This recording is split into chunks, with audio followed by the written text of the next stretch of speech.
Hi, my name is Marcus, I'm here on behalf of Fracture Sounds, and absolutely delighted to present to you their first Legato sample library, Brass Band Soloists.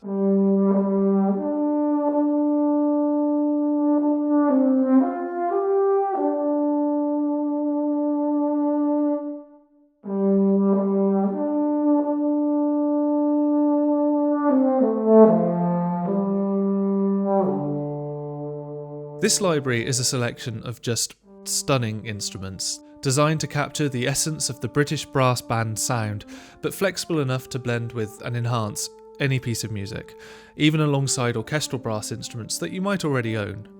Now, the team at Fracture Sounds is a bit of a powerhouse when it comes to legato programming and has extensive expertise in that area, but equally important is just how much this library means to them. We are based in the north of England, which is the traditional home of Britain's industry and brass bands, so several of the folks at Fracture Sounds have first-hand experience playing in brass bands, and as you might expect, a very strong connection with the instruments in this library. They also have a strong connection with some of the top brass bands in the country, and as a result, the top players, meaning this library has really been given a level of craftsmanship unlike any other. And these musicians really did bring their A game for each and every sample, so let's begin with a quick playthrough of each of the instruments.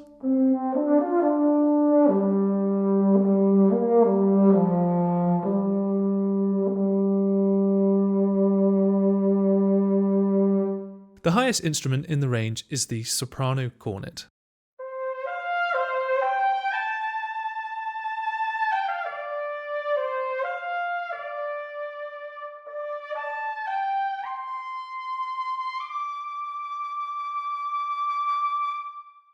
Lower down is the B-flat cornet.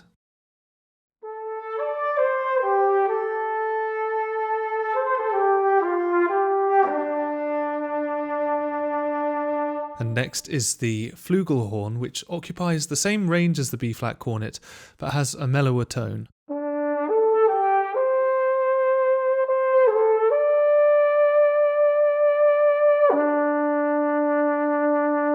Lower down still is the tenor horn.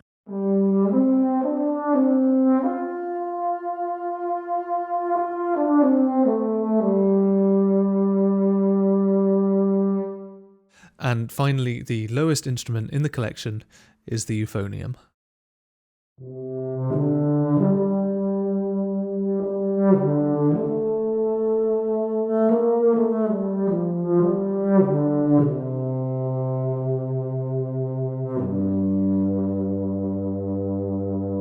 Now, let's have a look through the interface. Fracture Sounds have made some really nice changes to their UI, and I have to say, I love it. I think it's simple, easy to intuit and navigate. Firstly, the controls and the articulations that are shared across each instrument in the product. We open on default with vibrato, which is a hallmark of brass band playing, but this can easily be switched between this and non-vibrato using these key switches at the bottom.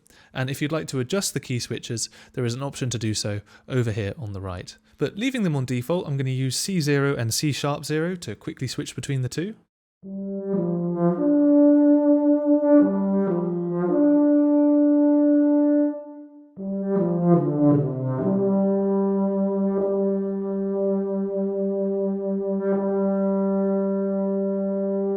And whilst both of these are monophonic, meaning you can only play one note at a time, the sustain articulation is polyphonic, allowing for chordal playing.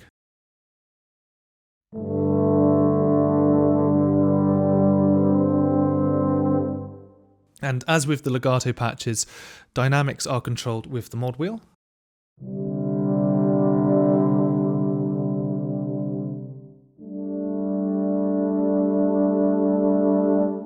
And the amount that this will affect the notes can be adjusted using the dynamic range control over here on the right. So if I turn this all the way up, we're now going to have a much more dramatic effect.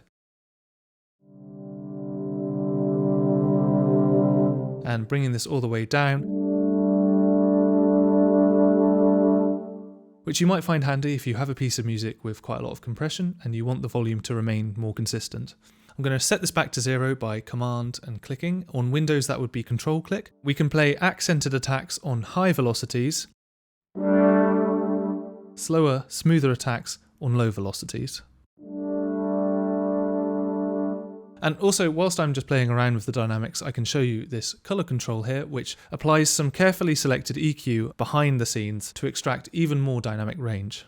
I'm going to set this to one of the faders on my control box by right-clicking here, learn MIDI CC automation, and then moving the fader that I want it to affect.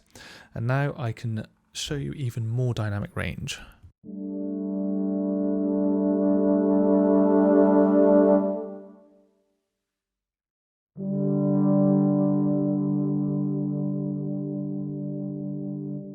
Moving on to short articulations, we've got 3 different lengths, starting with staccato.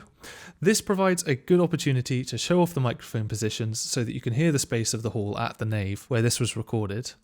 Moving this perspective slider over to the right and the left, we can quickly switch between mic positions. So let's just have a listen to the close mics on their own. And the mid mics are placed just in front of the band with a pair in the position of the conductor and a set of outriggers spaced wider apart. I think the quickest way for me to get them on their own is to reset the perspective slider and then hit this solo button here.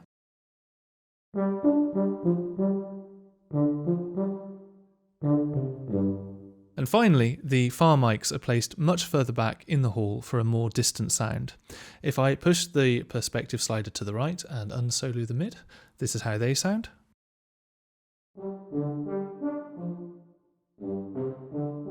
And if I quickly switch back to the legato articulation, you can also hear the difference between the mixes and how seamlessly we can flow between them. And to demonstrate this, I'm going to set the perspective slider to a fader in the same way that I did before. And now, as I play, I can move seamlessly between mixes.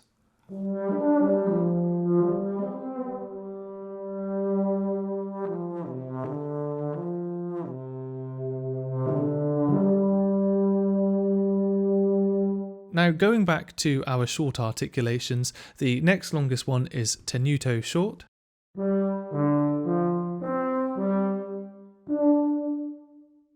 Followed by tenuto long.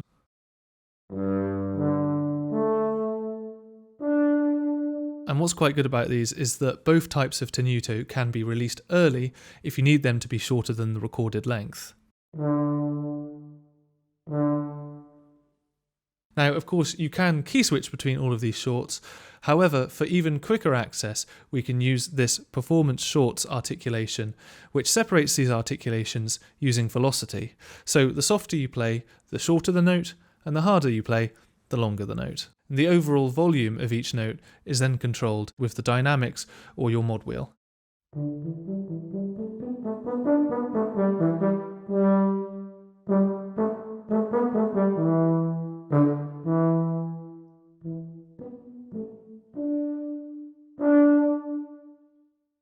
And you can find more detail on all of this in the user manual on the product page, but for now I'm going to move on to the cornet. For those unfamiliar, this instrument shares many similarities with the trumpet, but its unique construction generally makes it sound much more mellow, which is ideal for the melodic and lyrical kind of playing that you often hear in cinematic music today. In a brass band, the cornet tends to serve as the lead high register instrument, kind of like the first violin, which is why this instrument is particularly suited to legato writing. So let's have a deeper look into its controls.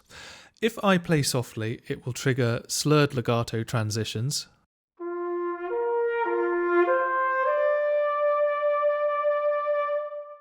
And playing a velocity above 100 will cause the first note in the phrase to have an accented attack, and subsequent legato transitions will now be tongued.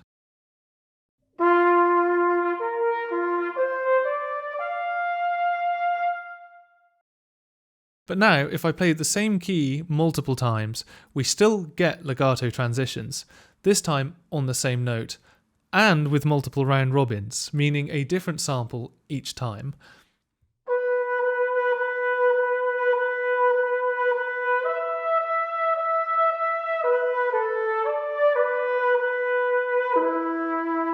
And we have two legato modes to choose from, which can be found here at the bottom of the interface.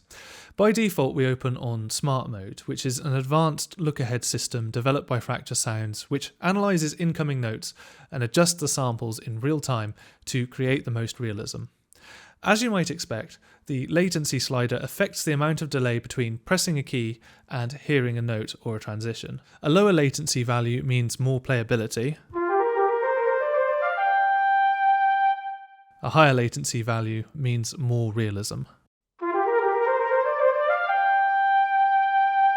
But where it gets interesting is that Smart Mode can handle the fast and slow playing, but maintain a perfect, consistent latency. So even if you have quick passages into slow ones and different legato transitions as a result, the timing of each note will be spot on. This means that you can simply quantize to a grid, adjust for the latency one time, and your job is done. Gone are the days of fiddling around with individual note transitions and timing up each one perfectly. They will all be in time. Allow me to demo to you quickly. I'm going to start by bringing the latency all the way down to 0 milliseconds to make it as easy as possible to play something in.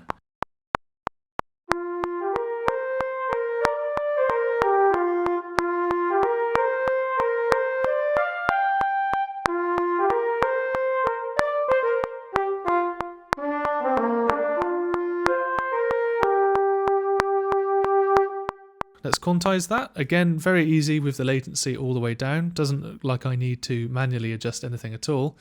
Now I can bring the latency all the way back up to 200 milliseconds for maximum realism. I now need to compensate for this latency in my DAW, and to make sure this applies to what I was doing with the mod wheel, I need to switch on Delay CC Data, which is going to move the dynamics with the notes. Some DAWs, such as Reaper, don't apply delay to CC data, so if I was using a DAW like that, I would leave this switched off. But to compensate for the latency in Logic, I just need to go over to this Track tab here, find Delay, and then enter in negative 200. Now we can listen back to this part, still visually perfect on the grid, but with these beautiful expressive transitions and different articulations, perfectly in time with the metronome.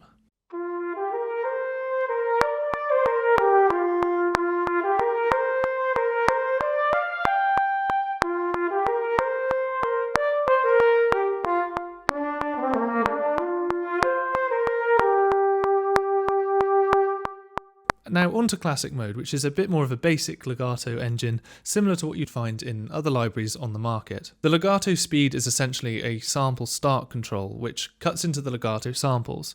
Lower values mean a more realistic sound and more of the uncut sample, whereas higher values allow for quicker playing. And you probably saw that I adjusted the adaptive range by holding down Alt and dragging. If I increase this, the legato speed will adapt in real time based on how long or short notes are, and it will always try to give you the slowest, most realistic transition.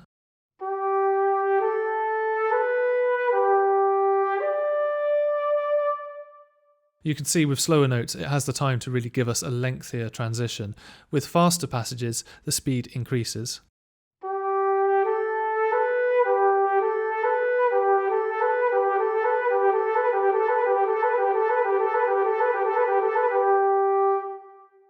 So what this means is that, unlike in Smart Mode, the latency isn't fixed, and you will be doing adjustments in post. But it might be preferable for playing things in live should you want to, and because it's less sophisticated than Smart Mode, you can actually play trills in this mode by holding down one note and tapping the other.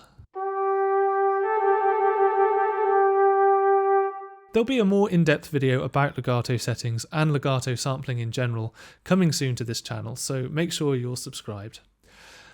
Whilst we're here, let's quickly hear the different mic positions. I'll do what I did before and move the perspective slider whilst playing.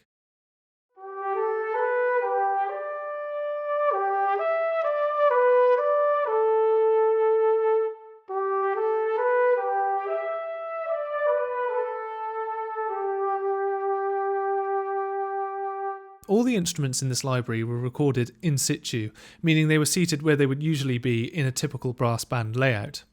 However, if you want to move any instrument around, you can go to Instrument Placement down here on the left, choose Custom Position, and click on any of these dots to reposition the instrument in the hall.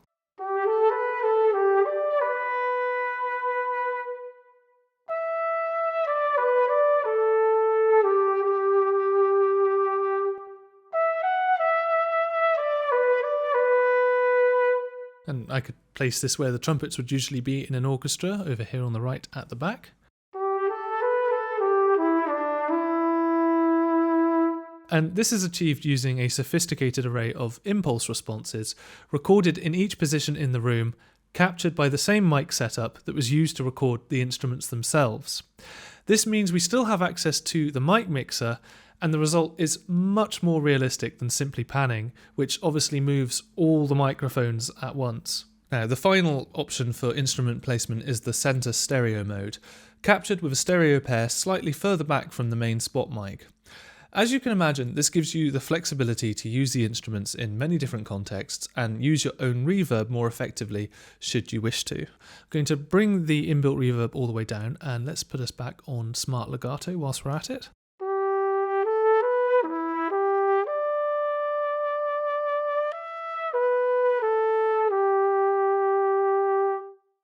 But on that note, it's a good time to show you the reverb options included in the library. The default settings have been chosen to blend well with the instruments and the sound of the nave.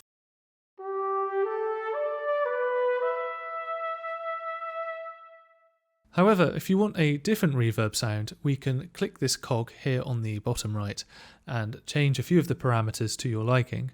Here's how the hall sounds.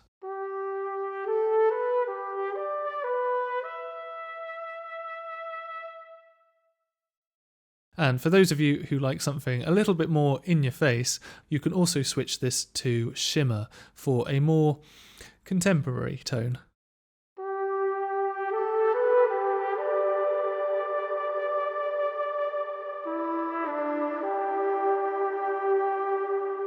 That covers us for the controls found in brass band soloists. You'll notice no settings cog in this one. Everything is here, just where you need it to be. So let's have a listen to the remaining 3 instruments in the collection. It's worth mentioning that a brass band is quite compact in terms of instrument range. Each register is covered nicely by each instrument. So the Flugelhorn, for example, occupies the same range as the cornet, but it has a warmer sound and acts as a bridge between the cornet and the tenor horn. Here's the legato.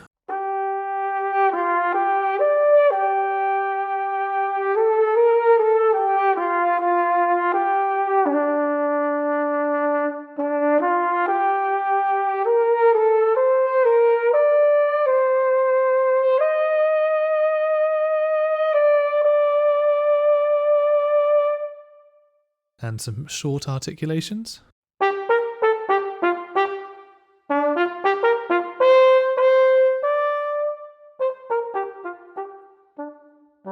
One distinctive difference between the tenor horn and the flugelhorn is that the bell of the tenor horn is pointing up rather than forwards. This means less direct sound hits the mid and far mics, giving it a more distant sound. However, the spot mic was placed above the bell, so you can increase the presence by bringing the perspective slider towards the close position.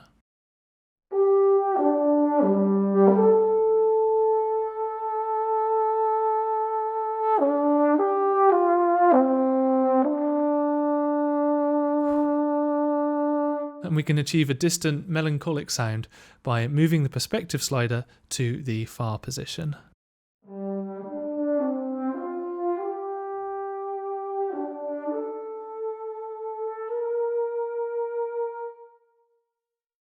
Finally, the highest pitched instrument in the library, the E-flat soprano cornet. Its smaller size gives it a brighter tone than the regular B-flat cornet, and it can really soar.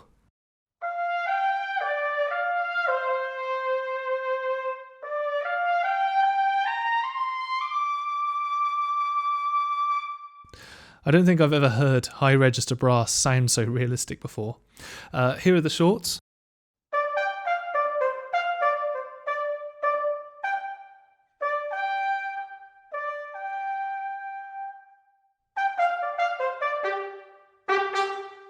As mentioned earlier, if you want to dive into more detail about the library, then you can download the user manual available on Fracture Sounds' website. And to get a taste test of these brass band instruments for free, you can download Fracture Sounds' latest blueprint library, Gentle Brass. Otherwise, if you have any questions, leave them down below, and consider subscribing to the Fracture Sounds YouTube channel for more riveting videos about brass band soloists, including an exciting documentary put together by myself and the team. I'm also recording a contextual video showcasing these instruments in action, and if you're subscribed, I will see you then. Otherwise, I will see you when I see you. Goodbye.